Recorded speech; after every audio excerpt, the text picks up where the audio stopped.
You keep fighting. You never give up.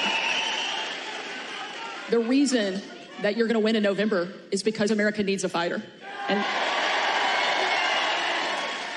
we've never needed a fighter more, and we've never had somebody more qualified to step in and lead our country than you. I'd love for you to tell us, why do you want to be president, and why do you continue fighting even after they keep attacking you every single day? So we ran, thank you, everybody. A lot of love in this room. I love you, you love me, and you love Sarah. I love it. So we ran in 2016, and it was amazing. It was amazing, and we won. We then ran in 2020, and we did much better than 2016. People don't like to hear it, oh, he's a conspiracy theorist, We got millions and millions more votes. We did much better. It wasn't even a contest. I was telling one of the papers, they said, what was the difference? I said, well, the difference is we did much, much better the second time. But we had a lot of things happen. We know what those things are. So what difference? Because now in like 48 days or whatever it might be, we're going to do something that will be, I don't think it's going to shock the world, actually. I think the world is going to be maybe prepared already. In Europe, they want it to happen. Even though they would not prefer dealing with me in terms of the economics, they still want it to happen because the whole world is blowing up, and they know it's not going to blow up if I'm president here. But, so we did great. And honestly, if I didn't do great, if we know what happened, and if that didn't happen, if I didn't do well in 2020, I wouldn't even think about doing this. But we did phenomenally well, and bad things happened. We're not going to let it happen again. And now, I'll tell you, so 2016, a lot of spirit. 2020, we had unbelievable spirit. And then we got let down because what happened should never be allowed to happen in this country again. But I have never seen the spirit like I've seen right now for this race. Never, ever.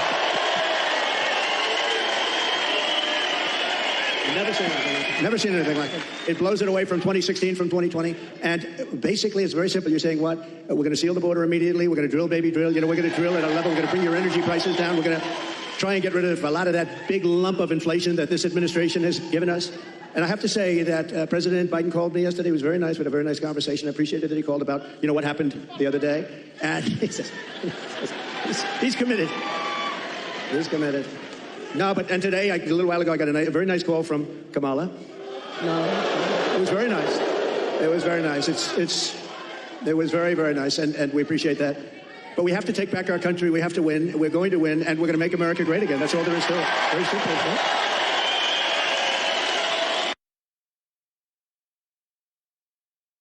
This crowd will all be voting for you. When I think of this state, it's so sad. Years ago, I was given, thank you very much, but years ago I was given an award as like Man of the Year or something from an area that nobody knew, and the press said, oh, it never happened. Well, then it did happen. They found out where it was, but it was like 15 years ago. A beautiful area, but nobody remembered it. Nobody remembered it all. All of a sudden, like through a miracle, they found out it did exist, and it was there. And I had the speech, and the speech was, don't let them take your automobile industry away. They're taking your automobile industry away, and I don't know why you do. Now, I wasn't a politician. I was an entrepreneur. I was a real estate developer, doing great, having a lot of fun, doing a much simpler life than this. Who would think that a developer's life is simple, but it's a lot simpler than this? But I said, don't let them do that, because here I am in Michigan, and I was getting an award, and I'm making a speech. I'm saying, what am I going to say? But I just watched Common Sense. I saw them leaving for Mexico, leaving for China. Do you know that right now, and they weren't building them with me, they weren't building anything in Mexico having to do with cars with me, because they said, if you build it, we're going to put a 200%, you're not going to sell one car into this country. But right now, they're building some of the largest auto plants anywhere in the world ever built. I have a friend that does that for a living, very good at it. He's the best, I think.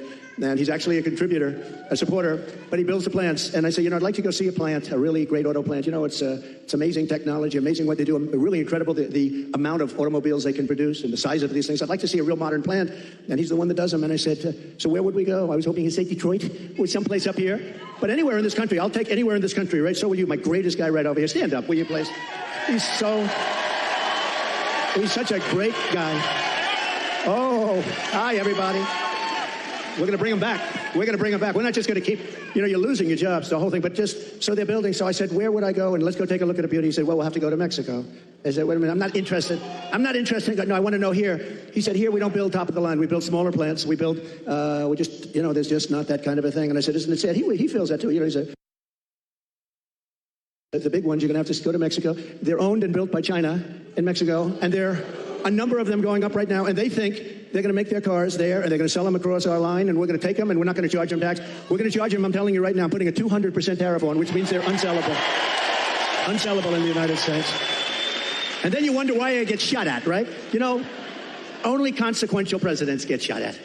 When I say something like that, you have countries saying, this guy, but what can you do? You have to do what you have to do, right? We have to be brave, otherwise we're not going to have a country left. So what's happening is they're building these massive auto plants, and they think they're going to make tens of thousands of automobiles and sell them in here. No tax, no nothing. It's not going to happen. When you put on tariffs are the greatest thing ever invented. You know, I took in $467 billion from China. Nobody else took in anything, and China's economy is not even doing that well. And Biden, you know, they have not been able, and Kamala, they have not been able to take those tariffs off because there's so much money. And frankly, if they did take them off, this country would be flooded with Chinese cars. You don't have the Chinese cars. We put a pretty good tariff on. It was going to be lifted at some point. Then we had COVID. We did it. And we did a great job. We never got credit. We got credit for the best economy maybe ever. We got credit for having defeated ISIS and having rebuilt our military. We shouldn't have given $85 billion worth of equipment to the Taliban, to Afghanistan. I think the most embarrassing moment in the history of our country. That whole thing was the most, when we were leaving with me. I was the one that got it down to the right number. We were going to keep the big air base, which is exactly 1 hour away from where China makes its nuclear weapons. Think of that, 1 hour away, and we gave it up. We just gave it up. One of the biggest, one of the most, we spent billions and billions of dollars many years ago. The runways can hold more weight than any runway ever built. Think of that. They're, I think, 19,000 feet long, which is, 3 times what a normal runway would be. It's called Bagram. And we were going to keep that because of China, not because of Afghanistan, 1 hour away from where they make their nuclear weapons. So that was a good one. We left, and the way we got out was so embarrassing. And because of that, first of all, 13 dead soldiers. I've gotten to know their families. They're incredible families, but they'll never be the same. Many badly injured, Sarah, nobody ever talked. I always have to say that, number one, and great families, but nobody ever mentions the fact that some of the soldiers were hurt so badly, the arms, the legs, the face, like obliteration. We left American citizens behind, and they're not too happy, I can imagine, but if they're living. And we also gave them $85 billion worth of the best military equipment, all beautiful, brand new, between the goggles and the planes and the armor-plated cars. We gave them armor-plated trucks and cars and vehicles. And so much, and they're one of the largest sellers now today of military equipment in the world. They're selling this stuff. 777,000 rifles and guns. Think of that. How do you have that anyway? Who would put that? We have 71,000 trucks and cars, and again, many of them armor-plated. So what happened is when Russia looked at that, they said, we're going to invade. We're going to go into Ukraine. If that didn't happen, I don't think, and I guarantee you, if the election were a straight election, we won that election, we should have won that election, everybody knew we won the election, they would have never attacked. Putin never would have attacked, but the oil prices got driven up at $100 a barrel. He made money. He's the only guy who fought a war, and you make money fighting a war, but it got driven up because of their bad energy policies. But when he saw that, and you wouldn't have had, think of this, you wouldn't have had, how different would the world be? You wouldn't have had Ukraine being attacked by Russia. You wouldn't have had October 7th in Israel, where that horrible situation took place because Iran was essentially broke. They had very little money, and we would have made a great deal with them. All we want is we don't want them to have a nuclear weapon. Very simple. That's all we want. We don't want you to have a nuclear weapon. We would have made a good deal with Iran. They would have been happy, and I think they're going to end up being very unhappy, but it's very dangerous. They're very close to a nuclear weapon. And the other thing, you wouldn't have had inflation. You wouldn't have had inflation because inflation was driven up by their bad energy policy. And do you remember your gasoline started going up to $5 and $6 a gallon? And then what happened is they said, oh, we're going to get killed. We have an election. We're going to get killed. And they went back to my policy. So they went back. Well, they went right back to my policy, or you would have had $25 a gallon gasoline. So they went back. What they don't say is, though, I would have been producing 4 times as much. And I took us from third into first place by a lot. But we have more liquid gold under our feet than any other country in the world, including Saudi Arabia, including Russia. And we would have been so dominant in energy. We would have, we didn't need any energy from anybody. We didn't have to protect any other countries in order to get their oil, which we've done for many years in the Middle East. We were energy independent. Sounds so beautiful to say it. We're energy independent. We were soon going to be energy dominant, and we would have been now having so much money coming out of the energy. We just have the best. We have Bagram in Alaska. They say it might be as big, might be bigger than all of Saudi Arabia. I got it approved. Ronald Reagan couldn't do it. Nobody could do it. I got it done. In their first week, they terminated it. Check that one out. Bagram. Check that one out. Think about this. Between Bagram, you go to Anwar, you take a look at the kind of things that we should have that oil. We would have had a whole different country. But to give up Anwar, to give up the biggest military airbase in the world, and they left it in the dark of night with the lights on, and they did leave the dogs behind. There are a lot of people, they say, what about the dogs? They left the dogs behind. But we would have been a much different country right now. But we're going to get it back, and I promise you we're going to get it back with guys like this and people like that. And, Sarah, just one thing, because this is the world's longest answer to an otherwise simple question, but the difference is I give an answer that's productive as opposed to an answer that is not very productive, right? Like in the debate. But just to end this, we are going to, for Michigan, because we want to be a little bit Michigan-centric. You used to be the capital of the world in cars. Today, you're an afterthought in cars. And I don't know the head of your union. I've never met the gentleman, Sean. I've never met him. But what he's done to your union and what he's done by agreeing to allow this country to say we're going all electric, which at some point they're going to end up taking back that mandate because that mandate is insane. They want to go all electric basically by 2030. And for him, think of this, for him to do that, just real fast, you're right now at 25% of where you used to be and heading south because the electric cars are all going to be made in China and Mexico, but they're all going to be made basically in China. We are going to bring so many auto plants into our country. You're going to be as big or bigger than you were 50 years ago because they won't be able, if they're not willing to build a plant, we don't want their product. And that's enough. That's all I want.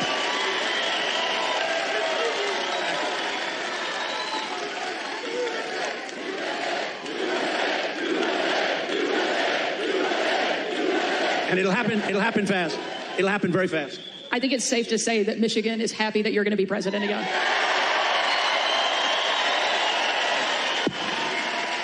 And Mr. President, we don't mind that you give long answers because you actually have something to say, because you actually got something done when you were president.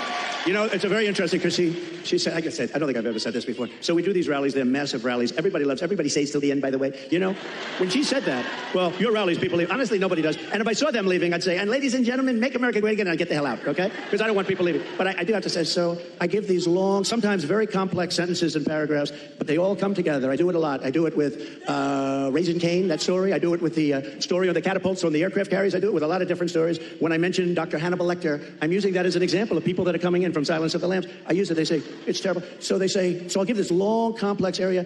For instance, that I talked about a lot of different territory. The bottom line is, I said, the most important thing, we're going to bring more plants into your state and this country to make automobiles. We're going to be bigger than before. But the fake news, there's a lot of them back there. You know, for a town hall, there's a lot of people. But the fake news likes to say, oh, he was rambling. No, that's not rambling. That's genius. When you can connect the dots, you got to.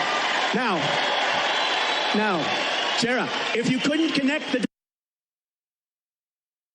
and many stories were told in that little paragraph, but there is something, but they say that. The other thing I say is this. We had 107,000 people show up in New Jersey. We had 68,000 people show up in Alabama. We had 79 or 81,000 in South Carolina.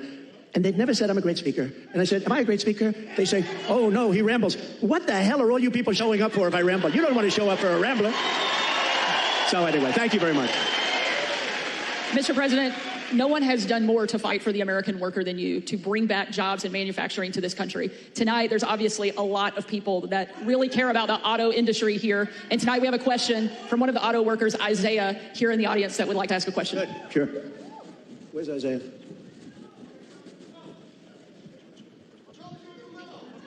Thank you. Thank you very much. Thank you. We'll build a brand new beast. We're going to build a beast right here. Thank you.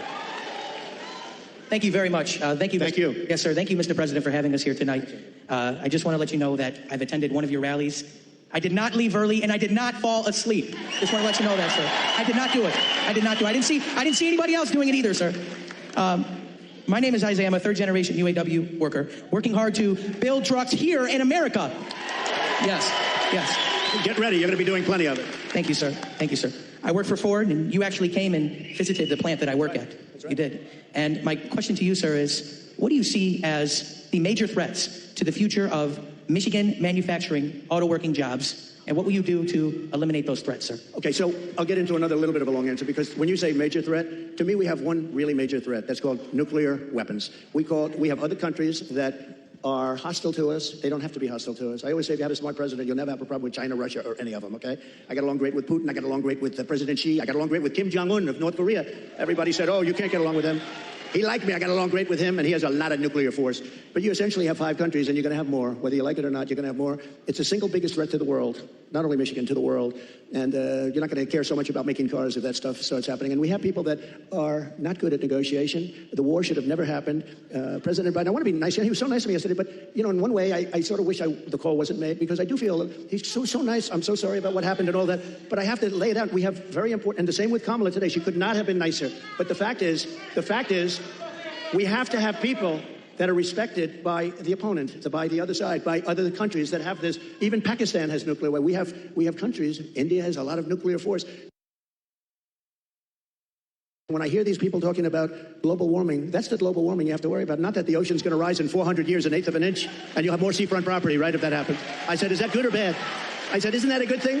If I have a little property on the ocean, I have a little bit more property. I have a little bit more ocean. But the fact is that it's a tremendous problem. And we are closer to World War III today than we've ever been. And the difference is, and I say this a lot, this isn't army tanks going back and forth and shooting at each other. This is obliteration. The power of these weapons. And I'm the one that revived it, and I hated to do it. But, you know, we had stuff that was 48 years old. They didn't even know if it worked. We have incredible stuff. So does Russia. China has much less, but they're going to catch up over 4 or 5 years.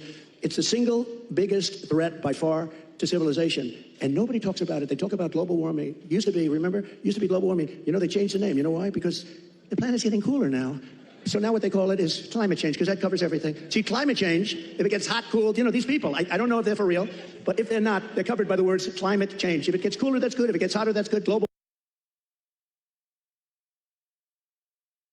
president, and that's not going to be a threat because we have a lot of power. Doing business with China is a good thing, but you have to have a fair deal. Russia, they have so much in terms of minerals and things. The size of their land mass is like 4 times bigger than the United States. The minerals and things they have, we can do great business, and you keep everybody happy. You can solve that problem. But let's talk about the local problem. The local problem is that you have countries stealing your business. Mexico is a very big one. Mexico, this year, we have a deficit with Mexico of $250 billion. Think of this. With Mexico, little Mexico, you think of it as a little innocent place. We're losing our ass to Mexico. China, you don't even have to talk about. We have over $1 trillion this year. I was charging them numbers that were unbelievable, and now he's just totally given up the ghost. And we're going to lose $1 trillion in deficits to China. $1 trillion. That's not sustainable. We're going to turn it all around, and we're going to do it through taxation and tariffs. It will be done in 24 hours, and it'll change the whole planet. Just so you know, Sarah, China became powerful because they charge. They don't call them tariffs. They call it a tax. They don't call it tariffs. The word tariff is a beautiful word to me, but to a lot of people that don't understand, it's not a beautiful word because you have a lot of people that are paid off by these countries. They're taking care of these countries, and they don't care about destroying the United States. They want millions of dollars in fees and consultation, but we will, literally in a period of 24 hours, advantage of our country for years. I stopped it. I stopped so much of it, and then we had to focus on COVID, which a lot of people said was put in there for a reason. You know, it came out of the Wuhan lab, which I said right from the beginning. All of you know. It didn't come out of a cave. They said a cave. It didn't come from France. They blamed France. They blamed. I call it the China virus because I like to be accurate, you know. They call it the Spanish flu. They call it all different names when something comes from a country, except for China. We have to call it COVID. What the hell does COVID mean? The China virus. And a lot of people think they did that because they were not happy with me as president. I actually had a great relationship with President Xi, and in his own way, he probably liked me the most, but maybe or maybe not. I saw that Putin the other day endorsed Kamala. And you have to understand, these are major chess players. So when he endorses Kamala, he may say, well, I did that because I love you, and it's better to be doing it. So who knows? But he endorsed Kamala, which is a little unusual. I was watching, I said, that's interesting. I think that's a good thing, isn't it? It really is. But look, we have to turn it around, and we can. We're going to have a reciprocal trade tax. We're going to have so if China charges 152%, which they do in a car, if we sell a car made here into China, which you don't do because the tax is too high, they say to all your companies and to others, and to Elon Musk, who gave us, he is a great guy. He gave me the strongest endorsement, and he's a really wonderful guy. But they say to him, we don't want your car unless you build your plant in China. And there's nothing wrong with saying that. That's smart people say that. We haven't said it for many years. I said it. We have a lot of plants going up with Apple and other things. I said, you got to build plants. You don't build plants here, we're going to put the tariffs on your products coming in from China. So we can do it quickly, but we're going to have what's called the Reciprocal Trade Act. Now, I dealt with a senator, a very good senator, actually, but he knows nothing about trade. I said, here's what I want to do, Senator. I want to take the reciprocal trade. If they charge us 100%, we charge them 100%. He said, you mean they charge us, we charge them? You got me. How simple could it be? It was sort of cool because he doesn't care. He's a senator, doesn't care about trade, but you know. So we're going to call it the Trump Reciprocal Trade Act, or I'll leave the name Trump off as long as we do it. So when India, which is a very big abuser, he happens to be coming to meet me next week, and Modi, he's fantastic. I mean, fantastic man. A lot of these leaders are fantastic. You have to understand one thing.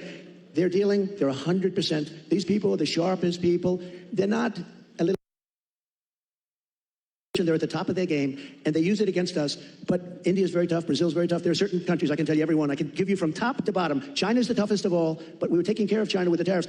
So we're going to do a reciprocal trade. If anybody charges us 10 cents, if they charge us $2, if they charge us 100%, 250, we charge them the same thing. And you know what's going to happen? Everything's going to disappear, and we're going to end up having free trade again. And if it doesn't disappear, we're going to take in a lot of money. Okay? But you know, the biggest beneficiary, I believe, is going to be your state.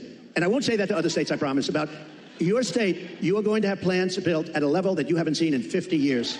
Okay? Great question. Thank you. Thank you.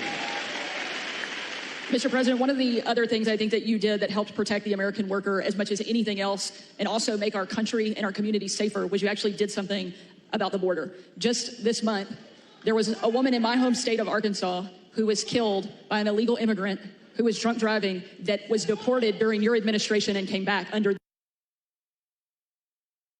It's one of the great threats that we face that you actually did something about. Tell us what you will do on day one to help protect our country. So we're going to be, day one, we're doing two things. Closing the border and drill, baby drill. Two things. We're going to get down the prices.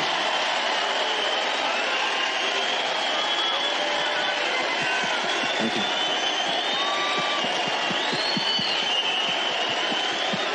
Nice people. I like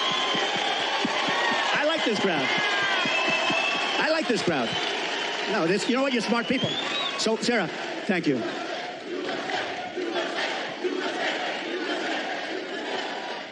So, over the last couple of years, I've been talking about the border. I got elected in 2016 because of the border.